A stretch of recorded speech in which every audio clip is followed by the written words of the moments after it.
everyone, and welcome to the third webinar that I hosted in March 2020. There was a long introduction where I explained to the participants how they can use a chat box and the other functions of Zoom. So I just skipped that in this recording and I will play it from the beginning of the actual lesson. I hope you will like it and feel free to share your comments or ideas in the comments below, and see you at the next webinar. As you already can see, and as you probably already know, our today's topic is boost your productivity by writing effective email. And this is definitely something that we all need, and it is something to be practiced. But today we are going to go over some basics and some of the important ideas that we should stick to. Of course, as usual, I will be sending you the recording of this webinar as well as the blog post where you can find all the information. But of course, you can always take notes as well. Let's start with our lesson and talk a little about a funny thing that I have found very interesting, and that is, in my opinion, there are two kinds of people, and I've been both at one point. Number one, people who always have 0 unread messages in their inbox, and number two, people who have 150,874 unread messages in their inbox. I can see that earlier I was the first one, and I didn't really care if the email is read or not, as long as I got the information that I needed. Number one is what I am right now. Now I can't stand not having an empty inbox when I leave the computer in the evening. So what about you guys? You can type number one or number two, depending on the type of the person you are when it comes to your inbox. Do you prefer having 0 messages, or do you prefer, or do you not care how many unread messages you have? Milica says, unfortunately, too. Yes, I've been there.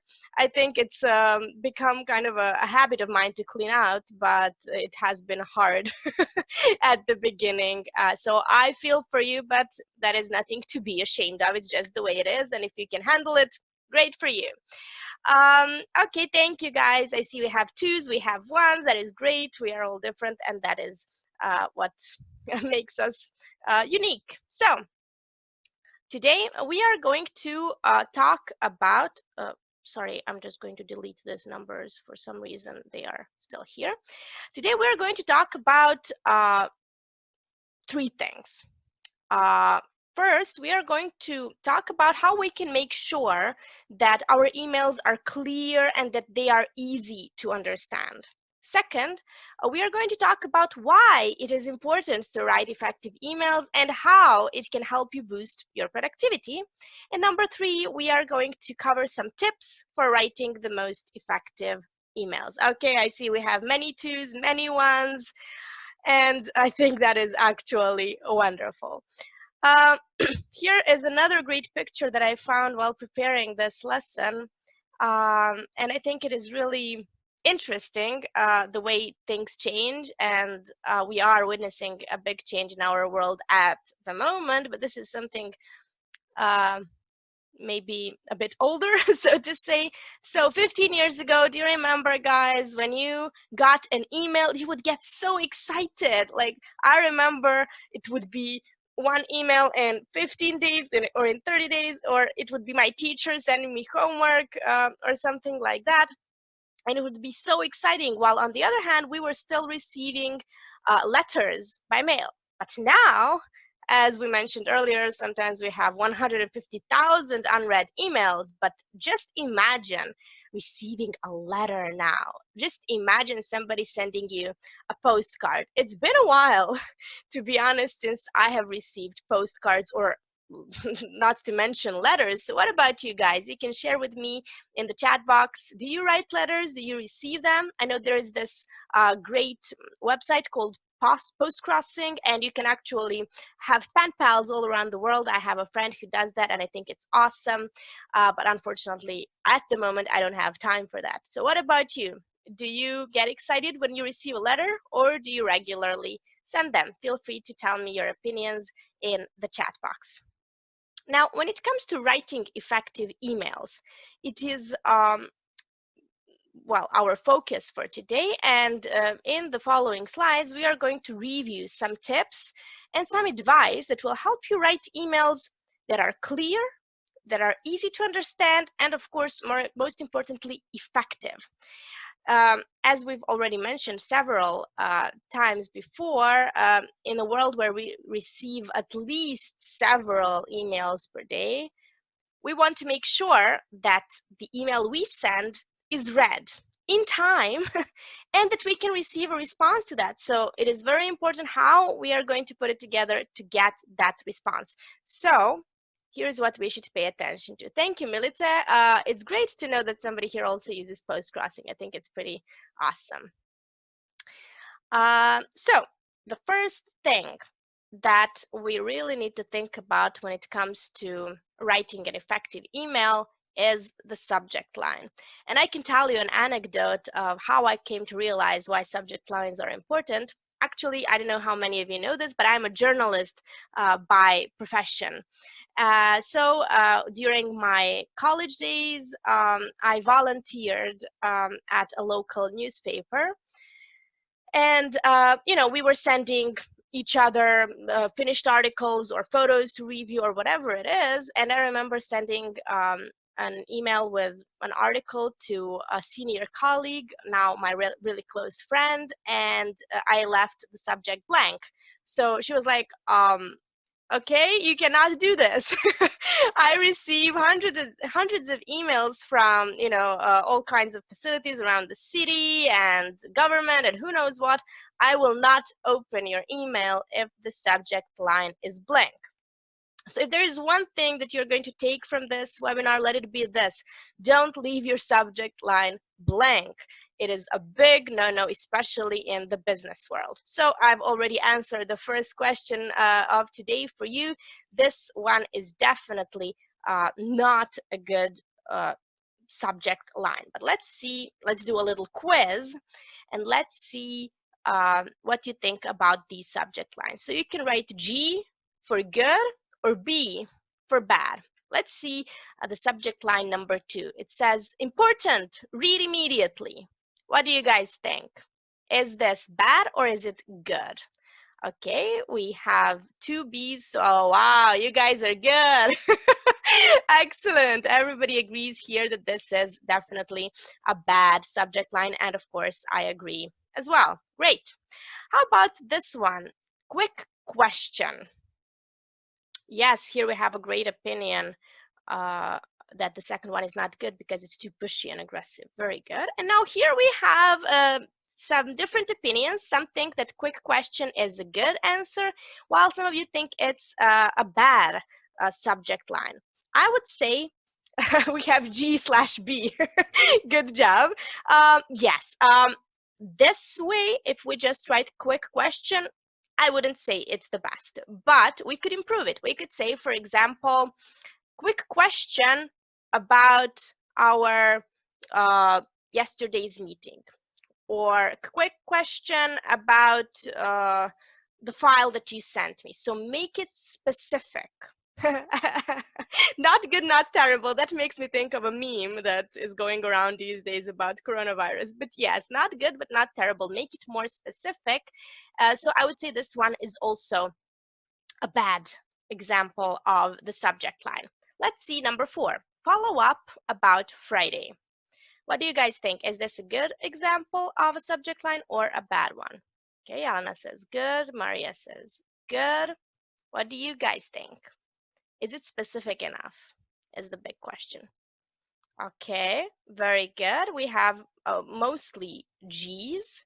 Yes, so Dragana maybe made the best response here. It's good, but also missing details, sorry. So we should add something, maybe, well, again, this depends on whether the person you are corresponding with knows what you are referring to. If it is your I don't know, close colleague with whom you had a meeting on Friday, they are probably going to know. Or if you promise to send them follow-up, as I promised to send you a follow-up about our webinar. But again, on the other hand, it would be great to specify Friday, as Vesna said. Excellent job, guys. So we could say this is good-ish. It could be better, but still this one can work depending on who we are corresponding with. Okay, that file you requested. What about this one? Is it good or is it bad, guys? What do you think? Good. Okay. We have G's, we have B's, and again, it is not completely clear. Why? Because I don't know, Lo. Okay, thank you, Dragana, for your honesty. And yes, it is kind of tricky to know whether this one is good or bad. Again, it depends on the situation. Here we have a message that says, I request a lot of files. That is also true. We receive so many files, so it would be great to specify. For example, the sheet, the product report for March that you requested, or the article for the next issue of the newspaper that you requested, or even better, the article about coronavirus that you expected. So as specific as possible. I would say, again, goodish, if we can say it like that, but not perfect. We need more details as well. And how about the last one? 5 participants for Friday training confirmed. What do you think? Is this good or is this bad? Okay, yes, this is specific. If we are sending it to someone who is organizing a training with us, the information that there will be 5 participants is good enough for them to open the email, which is the whole point of the subject line. Excellent, guys. Excellent. Vesna says, because it's based on facts and figures, and that is exactly the point. So it is very good. Thank you. Great exercise, and I'm really happy that you guys are participating. So what I want to point out is that, as I already mentioned, subject line is necessary, and it is something that suggests well, if you put a blank subject line, it basically means that you think that seeing your name in the from line is more than enough for someone to open your email. And as you all know, in business world, that's just not how it works. Your name, in most cases, unfortunately, won't mean much. And on the other hand, you can come across as arrogant or at least thoughtless, which nobody wants to look like. So a blank subject line is a big no-no. And what we just discovered, it is very important to make our subject lines meaningful, because we want to get that person to open our email. That is the whole point of subject lines. There is one other thing that I want to discuss. Which one of these two is better? I'm sure you guys already know this. You are so good today. So is this good or bad? Number one, well, you can just write the number of the example that is better. Number two, yes, of course. Wow, what a great crowd today. Everybody's getting this, and that is really important for me, and I'm happy that it is clear. So of course, the more details, the better. And speaking of details in the subject line, there is one other thing that we can do, and most of my students don't know about this, and I think it is really important to mention. We can use the abbreviation or the acronym EOM in our subject lines. For example, please send me the March project report, EOM. Any idea what this means? End of month, good idea, but unfortunately not true at this point. Any other suggestions? What do you think, guys? So please send me the March project report, EOM. Any ideas? Close. Maria is close. Not exactly, but you are close. You got the, well, actually everybody got the first two words. It is the end of something, but end of what? What do you think? Well, okay, I will tell you. Here we have it. End of message, Vesna. Very good. Excellent job.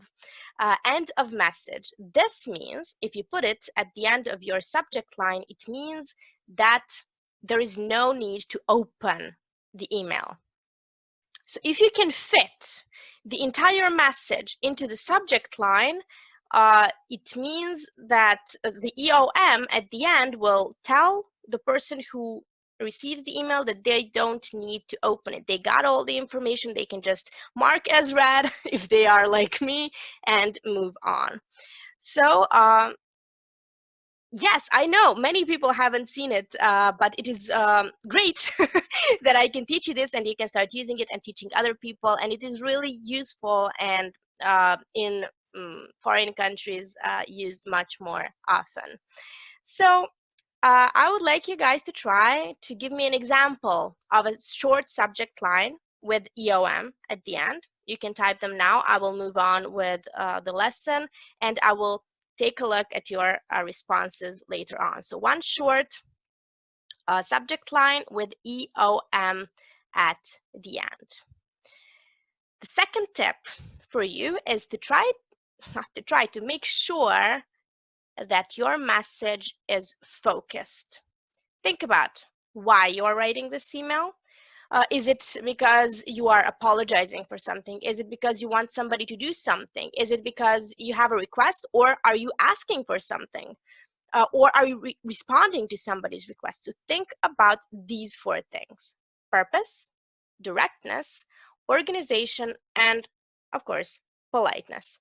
What does that mean in practice? It means when it comes to politeness, especially, that, I mean, this should go without saying, but I like to say it anyways. It is definitely something that we should not neglect. Politeness is necessary, but the important thing about politeness is we can use it too much and we don't want to do that. So I would like you guys to take a look at the next three emails that I'm going to show you. And I would like you to tell me, what do you think? Are they indirect and wasteful, somehow rude, or they are urgent yet polite?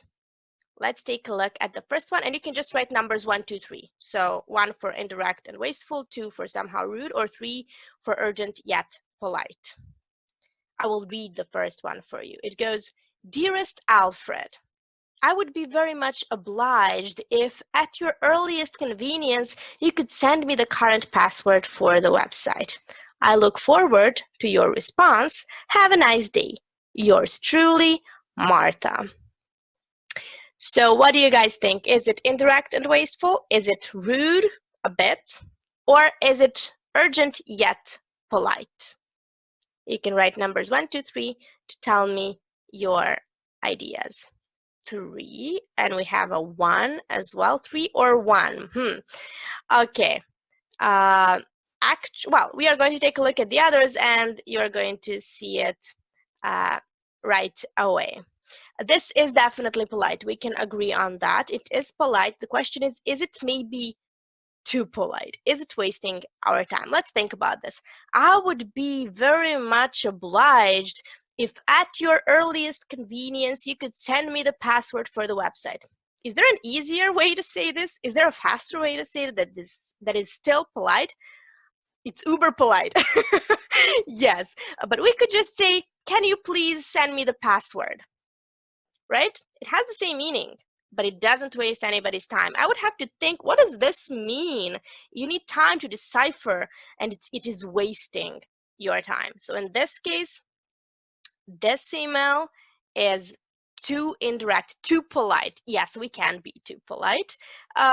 Would you be kind enough and send me? Yes, again, this sounds a bit archaic, to be honest, and what Vesna said is much better. Would you be kind enough and send me the password for the website? Or, as I said, can you please send me the password for the website?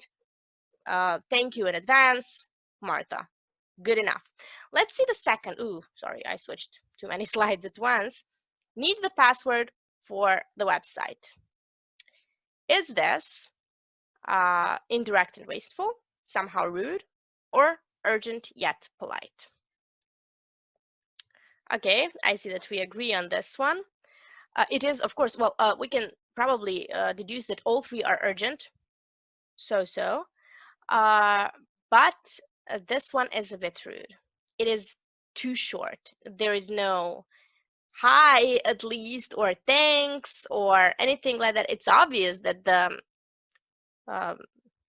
point is that something is very urgent, but we need to try to stay polite even when it is urgent. So in this case, yes, we could just add hi, thank you, or anything like that. So this is a bit rude. Not very rude, but not very polite either. And here's the third example for you. Site is down, but I can't troubleshoot without the password. Do you know it? Is it 1, 2, or 3? Indirect and wasteful, somehow rude, or urgent yet polite? Yes, this is urgent, but it still, shows respect. It asks a question. It's not a command, give me the password or need the password. It is explaining that something is urgent. It says site is down, so that is a big problem. I can't troubleshoot without the new password. Do you know it? Urgent, yet polite. Of course, if anybody disagrees, I'm open for discussion, so feel free to also tell me your opinions in the chat box. Okay, let's move on to the third point for today, and that is thinking about the tone. The problem with email correspondence is the same problem that we have with phone calls and phone interviews, for example, and so on, and that is that we cannot see the other person. We can't see their body language, we can't see their facial expressions, which is the reason that you can see me today. In the email, we cannot say if our message is understood clearly, which means that we need to think about our choice of words, of course, how long our sentences are, capitalization. Please, guys, don't use all caps in emails. It sounds like you're yelling. Instead, there are different ways that we can make sure that our tone is the right tone for the message that we are trying to get across. Let's see what I mean by that. Emma, I need your report by 5 p.m. today or I'll miss my deadline. Harry. Tell me, guys, how would you feel if you received this email? You can just write one word of how you would feel. Would it be respected? Would it be you would feel in a hurry? Would it be that you are guilty? Upset? Okay. Overwhelming? Okay. So not a very good impression, right? It seems like you are guilty for somebody potentially missing their deadline, which of course doesn't feel very nice. Now, the same thing can be said in a different way. We could say, hi, Emma. Thanks for all your hard work on that report. Could you please get your version over to me by 5 p.m. so I don't miss my deadline? Thanks so much, Harry. What do you think, ladies and gentlemen? How would you feel if you got this email? Is it better? Would you change anything here? Do you have any ideas or advice or suggestions on how to make this even better? Or do you think this is good? Would you, maybe the best question is, would you use this email if you needed something? Perfect. Okay, thank you. Much better. Yes. Okay, we agree that this version is definitely a better one when it comes to the tone. Now, the fourth, skip the first sentence. Okay, yes. Well, that depends on the urgency, Yelena. So if this is something really urgent, of course, we could just say, could you please get your version to me by 5 p.m. so I don't miss my deadline. But if, let's say it is early morning and you know that this colleague has been working on the report for the last 5 days or something like that, and you're close, or you want to be a friendly colleague, this first sentence just shows respect and thankfulness. Of course, it is all a matter of style, and each one of you is going to choose the best option for yourself. And it is your choice. Ultimately, this is just my advice on how your tone, and my example actually of how your tone can actually affect how your message comes across. Okay, and now the fourth point for today. If you're too friendly, you will not get the report until 5. That is also true. So again, it depends on your case. Is this colleague someone who is always slacking off? Then you are going to know how you're going to behave. If the colleague is someone that you are also friends with, and you know that they are, as we could say, busting their ass to do this, you are going to adapt to the situation, basically. But I absolutely agree that people can sometimes abuse our friendly behavior. Fourth point, and maybe the most important one, especially if it's an important email. If you're just sending it to your colleague or something like that, that's fine. And if it's the third email that you're sending, but always, please, guys, proofread. If it's a cover letter for your interview, if it is a email to your boss, if it is whatever it is, my recommendation is to proofread, and I would definitely recommend using the great program app called Grammarly. I hope at least some of you have heard about it. It's free. You can use it in your Microsoft Word, you can use it in Outlook, and you can install the extension in your browser. It will check for those tiny mistakes that you make, like leaving out a letter or leaving out the article or using the wrong tense, and it can even monitor your tone. All of that for free, so check it out.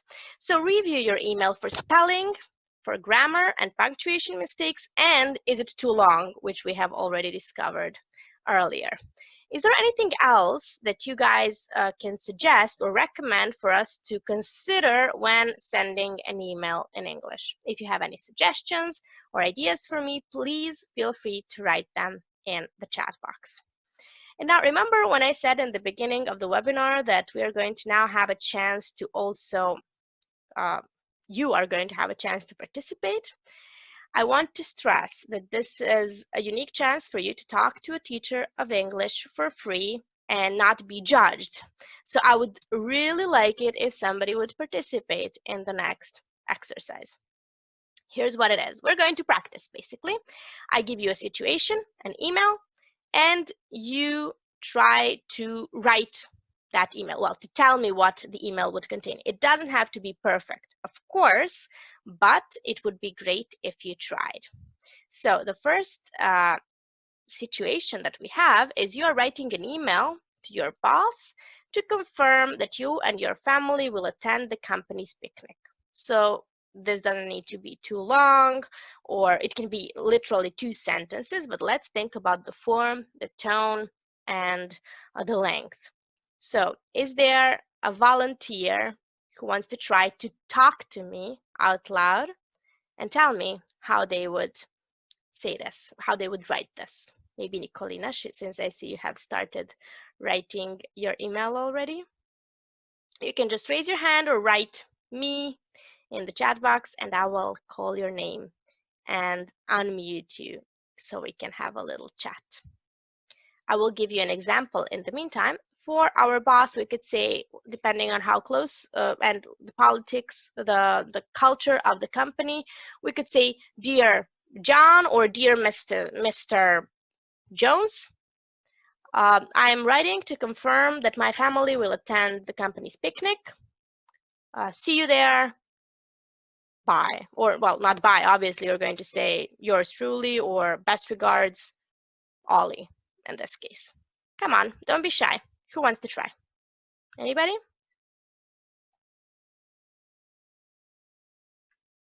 Okay, we have the subject line, company Ah, excellent subject line, Milica. Company picnic confirmation, Friday 25th. Excellent. Okay, do you want to try, Milica, to tell me the rest? I can unmute you and we can talk. Don't be shy. If nobody wants to speak, you can try to also do this as a homework, so to say, from the webinar. As you will receive a follow-up email tomorrow, you can also respond to that email with your examples. Let's see the second one, if nobody wants to speak. The second one is an angry email. Well, it doesn't have to be an angry email, but it could be depending on your attitude. You are writing to an online store, and the order that you have received is incomplete, and there are some items missing. So you want to tell them that, you want to maybe ask for a refund, or you want to ask them to send the missing piece. Anybody want to try? Or okay, we have the whole email from from Maria, sorry, attendance confirmation message. Dear X, I'm writing this email to confirm that I will join the picnic with my family. Best regards, Maria. Excellent. Perfect job. Okay. Does anybody want to try to tell me what their email would sound if they were writing to an online store? Okay, we have subject, order number 345, missing items. That is a very specific subject. Excellent job, Milica. So they can open their database and see exactly which subject, which order you are referring to even before opening the email. And then we can see what the email would contain. Okay, I will let you guys type in that case if you do not want to speak. The next example is new client. You are writing to a new client, you have an appointment, and you want to ask for directions to arrive to this location for this appointment. So maybe you forgot, maybe they never told you, maybe you lost the paper or something like that. What would you tell them? We have Milica's message. It says, dear, you could say maybe dear sir / madam. That is a great start if you don't know the name of the person that you are talking to, or maybe dear customer service rep or something like that. We received your order today and found out that some items are missing. Please find attached the document with the list of items. Wow, this is perfect, Milica. Excellent job. Very nice email. I like it. And now back to our third and last example for today. You are emailing your new client and you are asking for directions. You guys can type, and girls, of course, you can type in the chat box, and I will be reviewing anything that arrives. In the meantime, I just want to summarize today's lesson.